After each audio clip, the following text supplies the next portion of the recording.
Hello everyone, welcome back in my channel Imada Cahya. Pada kesempatan kali ini saya akan membahas tentang kerajaan Mataram kuno atau Mataram Hindu. Nah, bagaimana sih sejarah kerajaan tersebut? Yuk kita simak dalam penjelasan berikut. Tetap stay tune.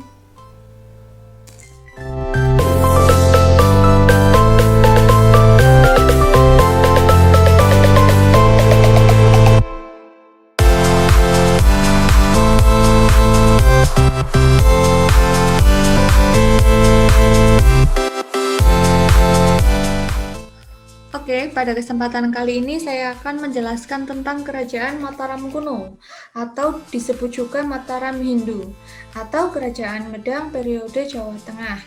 Kerajaan ini merupakan kelanjutan dari kerajaan Kalingga di Jawa Tengah sekitar abad ke-8 yang kemudian pindah ke Jawa Timur sekitar pada abad ke-10. Lalu kenapa kok disebut sebagai kerajaan Mataram kuno atau Mataram Hindu? Nah, hal ini dilakukan hanya untuk membedakan dengan kerajaan Mataram Islam yang berdiri pada abad ke-16.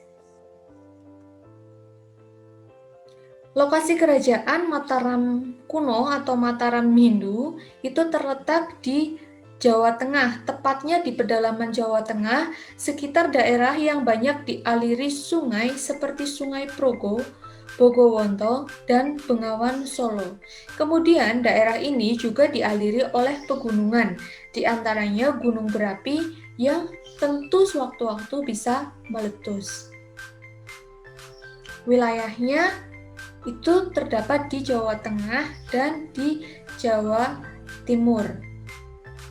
Kemudian untuk sumber dari kerajaan Mataram kuno atau Mataram Hindu itu ada sumber prasasti Canggal dan prasasti Matyasi. Sebetulnya tidak hanya ini, tapi juga ada prasasti Kalasan. Ya, nanti kita bahas satu-satu. Untuk yang pertama, prasasti Canggal. Prasasti Canggal itu dibuat tahun 654 Saka atau 732 Masehi. Tulisannya tentu menggunakan huruf Pallava dan bahasa Sanskerta, sehingga isinya menceritakan tentang Raja Sanjaya yang memerintahkan didirikannya sebuah lingga siwa di atas bukit Kuntara Kunja.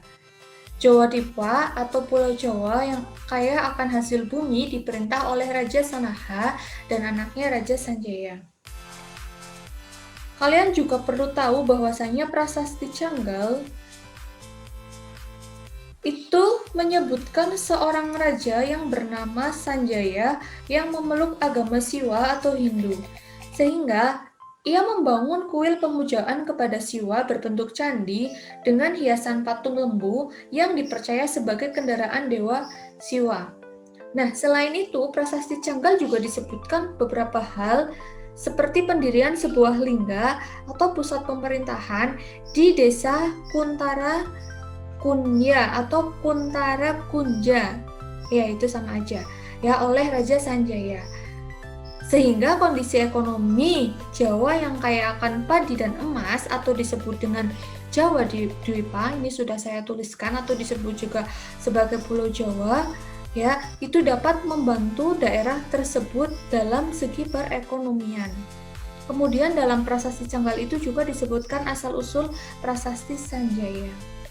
Sehingga menurut prasasti ini, Jawa yang awalnya diperintah oleh Raja Sana, ya, Raja Sana beristrikan Sanaha atau raja ketiga dari kerajaan Galuh, ya, itu beliau memerintah dengan sangat bijaksana dalam waktu yang cukup lama. Nah, setelah ia meninggal, ia digantikan oleh putranya yang bernama Sanjaya. Sehingga Sanjaya menciptakan pemerintahan yang sangat aman dan makmur serta sentosa. Kemudian Sanjaya itu dianggap sebagai pendiri dinasti Wangsa Sanjaya yang berkuasa di dalam kerajaan Mataram dalam kurun waktu yang cukup panjang. Kemudian yang selanjutnya itu Prasasti Matyasi. Prasasti Matyasi itu berangkat tahun 907 Masehi, berasal dari Wangsa Sanjaya. Ini penjelasannya sama seperti tadi ya, hampir mirip seperti Prasasti Canggal. Hanya saja prasasti ini ditemukan di Kampung Mateseh, Magelang Utara. Dan isi Prasasti Matyasi ini memuat raja-raja Mataram sebelum Raja Balitung. Hal tersebut dibuat sebagai upaya untuk melegitimasi Balitung sebagai pewaris tahta yang sah. Selain Prasasti Canggal dan Prasasti Matyasi yang belum saya tuliskan di PowerPoint, itu juga ada Prasasti Kalasan. Prasasti Kalasan itu berangkat tahun 778 Masehi. Prasasti ini menyebutkan Rakai Panangkaran mendapat perintah dari Maharaja Wisnu. Nah, Maharaja Wisnu ini adalah raja dari dinasti Sailendra atau Sriwijaya untuk mendirikan Candi Kalasan atau yang disebut juga Candi Buddha. Sehingga dapat diperkirakan bahwa dinasti Sailendra itu menguasai dinasti Sanjaya sekitar pada tahun 778 Masehi. Sehingga dalam prasasti Rakai Panangkaran, dalam prasasti Kalasan, Rakai Panangkaran itu disebut sebagai Sailendra Wangsa Tilaka atau Permata Wangsa Sailendra. Nah, dapat disimpulkan bahwa beliau ini sudah menguasai dinasti Sanjaya atau dinasti Wangsa Sailendra, ya. Jadi beliau tetap memperlakukan dinasti Sanjaya dengan rasa hormat dan memberi mereka kedudukan atau posisi yang penting dalam istana. Kemudian selain itu terdapat juga Prasasti Kota Kapur. Prasasti Kota Kapur ini letaknya di Sumatera. Nah, berdasarkan prasasti ini, Kerajaan Sriwijaya itu telah menguasai bagian selatan Sumatera, Pulau Bangka dan Pulau Belitung hingga ke Lampung. Sehingga dalam prasasti ini disebutkan bahwa Sri Jayanasa atau Dapun Tahyang telah melancarkan ekspedisi militer untuk menghukum bumi Jawa karena bumi Jawa tidak mau tunduk pada Sriwijaya. Nah, bumi Jawa ini maksudnya itu Kerajaan Tarumanegara. Kemudian kemungkinan besar Kerajaan Mataram kuno itu ikut dikuasai dan menjadikan Rakai Panangkaran sebagai raja bawahan Sriwijaya atau dinasti Shailendra. Jadi memiliki kaitan yang sangat erat ya antara Kerajaan Mataram dengan Kerajaan Sriwijaya. Gitu. Kemudian yang selanjutnya, ya tentu saja untuk silsilahnya itu terdapat Sanaha, Sanjaya, Rakai Panangkaran. Ya, itu sudah saya singgung tadi dalam penjelasan. Kemudian Kerajaan Mataram kuno ini menganut agama Sanjaya atau Hindu Siwa, kemudian Shailendra, jadi ada dua ya agamanya. Untuk yang dianut oleh Sanjaya itu Hindu Siwa, kemudian yang dianut oleh Shailendra itu Buddha Mahayana. Sedangkan kondisi perekonomiannya itu pertanian dan pajak rutin. Ya, jadi dapat diketahui bahwasanya tadi saya sudah menyinggung di awal bahwasanya dalam prasasti Canggal itu kondisi ekonomi Jawa yang akan padi dan emas atau disebut Jawa Dwipa ya itu dapat membantu perekonomian masyarakat sekitar ya sehingga mereka itu bisa menopang hidupnya melalui pertanian. Kemudian akhir kerajaan ini ada yang menyebutkan Kerajaan Mataram Hindu Buddha itu berakhir karena bencana alam itu sekitar abad ke-11.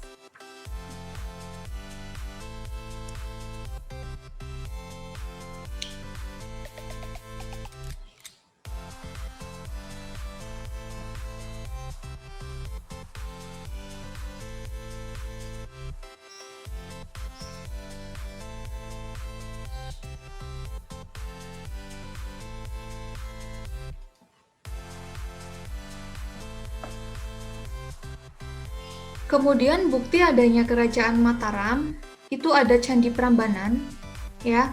yang dipimpin oleh dinasti Sanjaya, kemudian Candi Borobudur yang dipimpin oleh dinasti Shailendra. Di sini kalian bisa menganalisa candi atau peninggalan atau bukti kerajaan Hindu-Buddha di Indonesia. Ketika kita melihat candi, apakah candi itu peninggalan dari kerajaan Hindu atau kerajaan Buddha, kalian bisa melihat arsitekturnya. Apabila candi tersebut merupakan peninggalan dari kerajaan Buddha, maka arsitekturnya atau bentuk candinya itu akan lebih agak bulat seperti ini ya. Candi Borobudur ini tidak lancip ya, menyerupai apa namanya ya, kalau saya menyebutkan seperti mangkuk mungkin ya, pokoknya intinya seperti itu. Tetapi kalau misalnya bukti dari kerajaan yang bercorak Hindu, itu dia pasti akan mengerucut seperti ini, segitiga. Jadi ketika kalian itu hunting foto atau hangout, jalan-jalan, nah ketika kalian menemukan candi, apapun itu, kalian lihat dari bentuknya. Kalau bentuknya mengerucut seperti ini, berarti ini adalah peninggalan dari kerajaan Hindu. Tetapi kalau misalnya bentuknya seperti ini ya, agak bulat, itu peninggalan dari kerajaan Buddha. Ya, ini silsilahnya.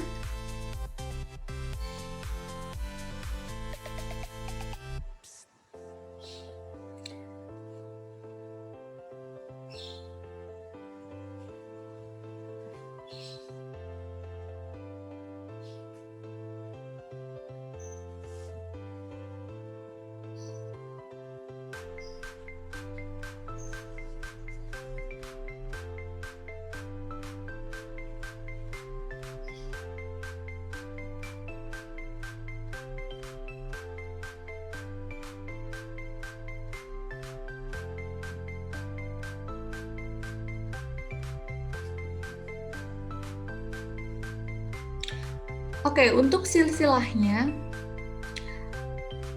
jadi menurut prasasti Kelura yang terdapat di tahun 782 Masehi, sepeninggalan Rakai Panangkaran Mataram yang diperintah oleh Raja Dharanindra atau Raja Indra, yakni memerintah pada tahun 782 hingga 812 Masehi dari Wangsa Shailendra. Nah, setelah Raja Dharanindra, kekuasaan tersebut diwariskan kepada Raja Samarawira. Nah, Raja Samarawira ini mempunyai dua orang putra yang bernama Balaputra Dewa dan Samaratungga. Sehingga pada masa pemerintahan Samaratungga itu dibangun candi yang terkenal. Ya, candinya itu Borobudur. Kemudian ia menikah dengan putri raja yang namanya Dharmastu dari Sriwijaya. Kemudian dia juga melahirkan seorang putri yang bernama Pramodawarda. Ya, Pramodawarda yang kelak menikah dengan pewaris tahta dari dinasti Sanjaya yang bernama Rakai Pikatan. Sehingga sepeninggal Samaratungga sempat terjadi perebutan antara kekuasaan Pramodawardhani atau Pramodwarda dan Rakai Pikatan di satu sisi, Balaputra Dewa, dan yang di satu sisi ada Rakai Pikatan. Karena ambisi Rakai Pikatan, ya Rakai Pikatan ini dari dinasti Sanjaya, untuk menjadi raja menjadi pemicu konflik tersebut. Ya, jadi karena ambisi akhirnya menjadi pemicu konflik. Tetapi Balaputra Dewa merasa berhak sebagai penerus dinasti Shailendra. Sedangkan Rakai Pikatan menganggap Mataram milik dinasti Sanjaya. Nah, cukup kompleks ya masalahnya.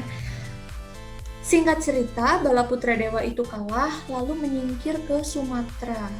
Ya, ke kerajaan Sriwijaya, tempat asal kakek dan buyutnya. Ya, jadi menyingkir ke sana. Dengan demikian, setelah berkuasa lebih dari 1 abad, sejarah Wangsa Shailendra di Jawa pun berakhir. Kemudian Balaputra Dewa menjadi raja di Sriwijaya sekitar pada tahun 850-an Masehi. Nah, di bawah pemimpinan Balaputra ini, ya Sriwijaya mencapai zaman keemasan. Nah, Lalu bagaimana dengan Rakai Pikatan? Untuk Rakai Pikatan sendiri ketika berkuasa, ya, beliau itu memperluas kerajaan Mataram sampai meliputi seluruh Jawa Tengah dan Jawa Timur. Makanya di awal tadi wilayah kekuasaan saya tulis Jawa Tengah dan Jawa Timur. Nah, ini atas jasa Rakai Pikatan. Semangat kebudayaan Hindu yang dihidupkan kembali dengan beliau membangun candi Hindu yang besar, ya, yaitu Candi Prambanan. Setelah Rakai Pikatan menguasai Mataram berturut-turut, ya, akhirnya singkat cerita kerajaan Mataram Hindu itu runtuh sekitar abad ke-11 akibat bencana alam. Nah, setelah kalian mendengar penjelasan sejarah kerajaan Mataram tadi, kira-kira kalian bisa nggak menyimpulkan? Atau kira-kira bisa nggak kalian mengambil suatu message-nya dari adanya kerajaan Mataram Hindu? Jadi dapat disimpulkan dengan adanya kerajaan kuno dapat kita pelajari hingga saat ini, bahkan pesan moralnya kita bisa merasakan hingga detik ini. Contohnya, pada saat itu kerajaan Mataram kuno memiliki agama yang sangat kuat. Hal ini dibuktikan dengan toleransi agama pada saat itu. Kemudian dengan adanya atau dengan dibangunnya candi-candi baik bercorak Hindu maupun bercorak Buddha. Kemudian selain itu nilai seninya juga tinggi. Nah, hal ini dibuktikan dengan adanya relief-relief candi yang sangat unik. Kalian bisa menganalisa relief candi Borobudur.